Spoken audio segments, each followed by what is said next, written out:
Bom dia, pessoal. Hoje eu vim apresentar para vocês o projeto de eletromagnetismo. E eu tenho que começar dizendo que o problema que eu escolhi foi resolver mais ou menos sobre o campo magnético gerado por um eletroímã. E eu quis fazer isso calculando teoricamente e também dando um jeito de medir isso, né? Com a esperança de que realmente o resultado da teoria batesse com a medição.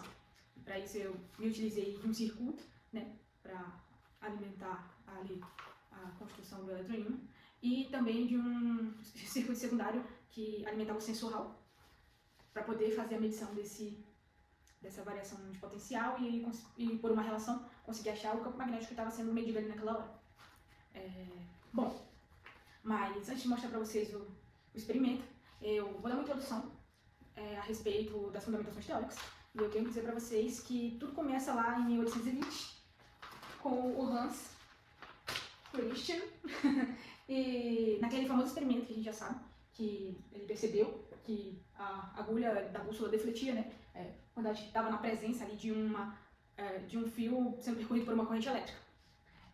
Diante disso, né, depois dessa descoberta, vários outros estudos e experimentos começaram a surgir, e um dos equipamentos que foi desenvolvido aí por meio desse fenômeno foi o eletroímã, que consiste em nada mais que um solenoide envolto em um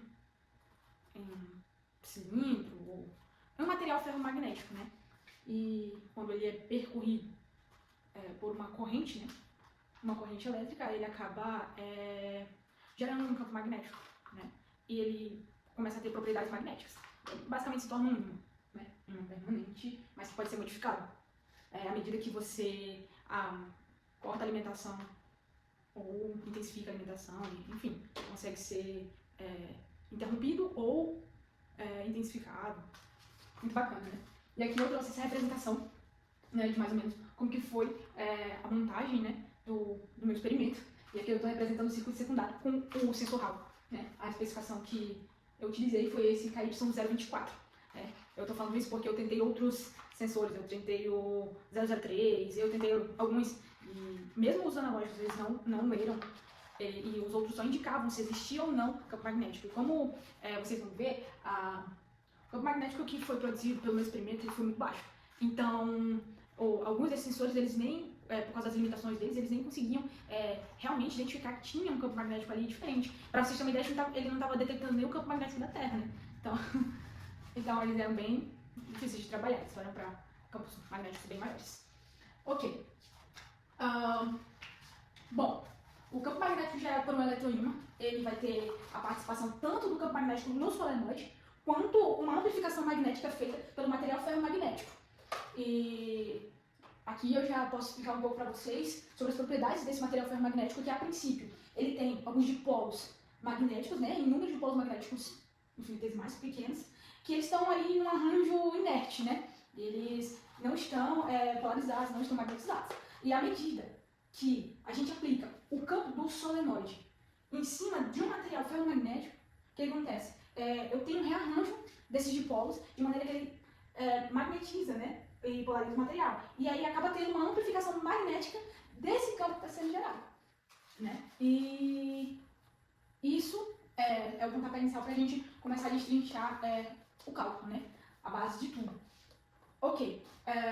Pronto. Falando sobre o campo no solenoide, eu trouxe aqui para vocês, né? Mais ou menos o que está acontecendo quando a gente alimenta um solenoide com uma corrente elétrica. A gente tem um efeito de borda nas extremidades, mas na parte interna a gente tem até um comportamento de certa forma constante e paralelo, né? Então acaba tendo uma intensificação do campo magnético aqui nesse ponto. Motivo esse pelo qual vocês vão ver que a minha medição ela não foi nas extremidades, justamente por causa do efeito de borda. Acaba que o campo magnético é menor nas bordas, porque ele perde essa intensidade. E então a medição foi feita centrada ali, realmente no meio das estrelas, tá bom? Justamente para pegar essa unicidade e aproveitar do fenômeno. Bom, e falando sobre isso, o campo magnético gerado no solenoide, ele vai ser a soma dos campos magnéticos das espiras. Então é por isso que a gente diz que o campo magnético ali, ele é proporcional ali, tanto ao número de espiras, quanto à intensidade da corrente. E a gente percebe isso à medida que a gente vai percebendo que a soma dessas interações que ocorrem na junção das espiras, por estarem muito próximas umas das outras, acaba que os componentes vertical, eles se anulam, né? Justamente pela disposição, um entra, outro sai, então acaba se anulando e fica realmente ali só o axial mesmo do campo. E aqui eu adotei essa orientação, e eu já estou adiantando porque eu vou usar ela mais para frente. Na verdade não, ela vai terminar aqui e foi essa a direção do vetor B. Então, nesse caso, o meu vetor B, ele vai estar sempre na direção do eixo Z, tá bom? Eu acho que é basicamente isso. Agora a gente vai entrar um pouco mais na profundidade da fundamentação teórica. E a gente vai direto para a lei de Maxwell-Ampère, né, que ela diz ali que o rotacional do campo magnético ele é uma relação entre μ0 e a densidade de corrente, que é justamente o que a gente está tentando explicar, que correntes elétricas são fontes de campo magnético. E para trabalhar com aquela forma diferencial um pouco complicada, então a gente cai no teorema de Stokes, que ele vai fazer essa relação aqui de maneira que a gente cai agora em integrais, né? Integrais de superfície. E assumindo aqui a relação do rotacional de B, a gente chega então que BDL, né, a integral do caminho fechado de BDL é justamente μ0 vezes a corrente envolvida, né? Que é justamente a nossa lei de Ampère na forma integral, e fica mais fácil de resolver. E se a gente for analisar o B fora do solenoide, por exemplo, ele é desprezível, basicamente, justamente por aquilo que a gente falou, que as componentes nos outros eixos, elas vão se cancelar, então vai acabar tendo o mesmo campo intensificado nessa única direção aqui, e que é justamente o B dentro, né, do solenoide. E aí a gente vê que ele é paralelo ao eixo e é basicamente constante, né? A gente vê a representação que ele é basicamente constante, ele não tem essas dispersões. E diante disso, a gente pode então aplicar, né, a relação de BL cosseno do ângulo entre eles, que vai ser zero porque eles são basicamente paralelos, e vai ter um cosseno de 1. Então a gente vai ver que o resultado disso tudo é BL igual a μ0 vezes a corrente envolvida, né, que vem aqui da densidade de corrente, né, na superfície ali. E a gente chega na conclusão que B vezes L é igual a μ0 vezes a corrente envolvida. Só que a corrente envolvida é justamente a quantidade de espiras vezes a corrente que está passando por essas espiras. E a gente também pode simplificar aqui, dividindo os dois lados por L, né, para ficar realmente só em função de B mesmo, para isolar só o B mesmo. E aí a gente acaba tendo essa relação aqui, que na verdade o campo agora, magnético interno no solenoide, ele é dado por μ0 NI, né? E esse N é a relação entre o número de espiras e o tamanho do nosso solenoide, né? O comprimento dele. Bom, antigamente eu tinha falado para vocês que o material ferromagnético tem uma participação de amplificação magnética nesse campo aqui, no campo do solenoide. E isso é representado justamente pela permeabilidade relativa, né, do material. Então, adicionando essa permeabilidade relativa, a gente vai ter o resultado do campo magnético no eletroímã em questão. Porém, para achar ali o valor específico, né, a gente fazer a nossa comparação com o nosso experimento, eu assumi duas situações. Calculei o campo magnético interno no solenoide somente, né, e era para dar algo em torno de 0,88 militesla, e assumi também que com uma permeabilidade relativa do material ferromagnético, que basicamente oscila entre 100 a 5.000, eu adotei aqui o valor mínimo, e aí isso nos daria um campo de 88 militesla, né? E justamente para ter essa relação do range onde a gente poderia estar, né? E agora eu vou mostrar para vocês o experimento e o valor que a gente obteve, né? O valor medido pelo sensor Hall. A gente fazer a comparação desses dois valores e ter aí as nossas conclusões. Bom, pessoal, esse aqui é o meu experimento, né, a minha montagem. E aí ele consiste basicamente em quê? Vou apresentar pra vocês aqui rapidinho. Ele tem a fonte aqui, né, duas baterias de 4,2, aí associadas, né. Aí eu botei aqui uma chavezinha pra ficar mais fácil. Dessa chavezinha, a gente vem aqui pra uma resistência em série. Eu tenho aqui dois resistores de 10 ohms, então eu tenho uma resistência em série de 20 ohms, né. E depois dos resistores, ele vem aqui pra uma associação com o multímetro, que aqui eu vou usar ele como galvanômetro de corrente, né, justamente pra gente observar a corrente que tá passando ali pelo nosso eletroímã, tá bom? E daí do galvanômetro ele sai justamente pro eletroímã, tá vendo aqui? E aí fecha o circuito.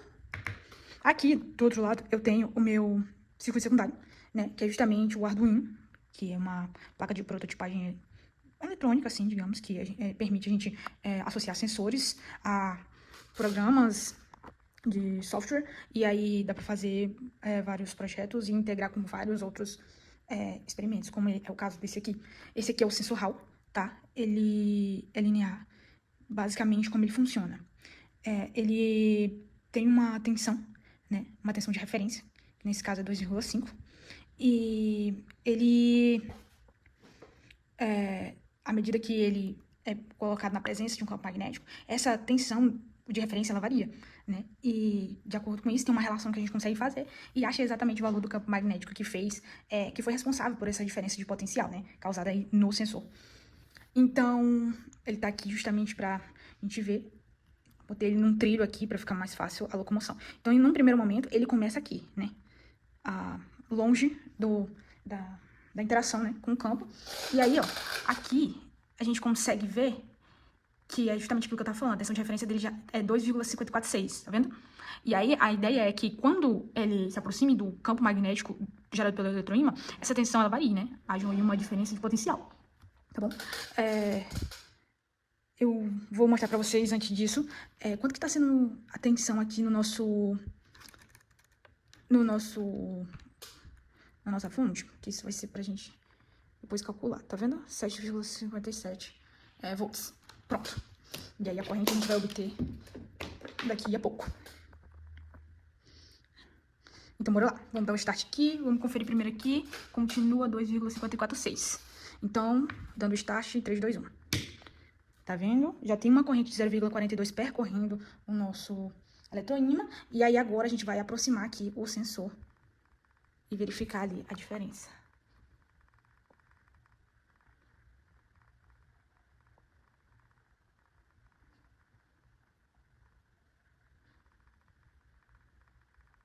A gente aproximou aqui o nosso sensor, tá vendo a distância? E a variação ficou oscilando um pouco justamente pela limitação do sensor. Mas a gente vê que teve, né, uma diferença ali no potencial que tava antes. E é basicamente isso. Bom, pessoal, então eu trouxe aqui os dados, né, analisados. Então a gente viu que no início tava medindo 2,546 volts. E aí depois que a gente aproximou do nosso eletroímã, mediu 2,532. Deu uma oscilada, então eu escolhi esse valor aqui. E deu aí agora uma diferença de potencial, então, de 14 milivolts, né? Aí a equação central que a gente usa para obter o campo magnético ao qual o nosso sensor ele foi submetido é essa bem aqui. Aí tem a tensão de saída, né? Aí a tensão de referência, isso aqui é a sensibilidade. Esse sensor em específico, ele tem entre 1,4 milivolts por Gauss até 1,75 milivolts por Gauss. Então, escolhi aqui esse range dele e faz as manipulações e a gente chega aqui, ó, que o campo a qual o nosso sensor foi submetido tem aí 10 Gauss, e a gente convertendo para Tesla dá 1 militesla.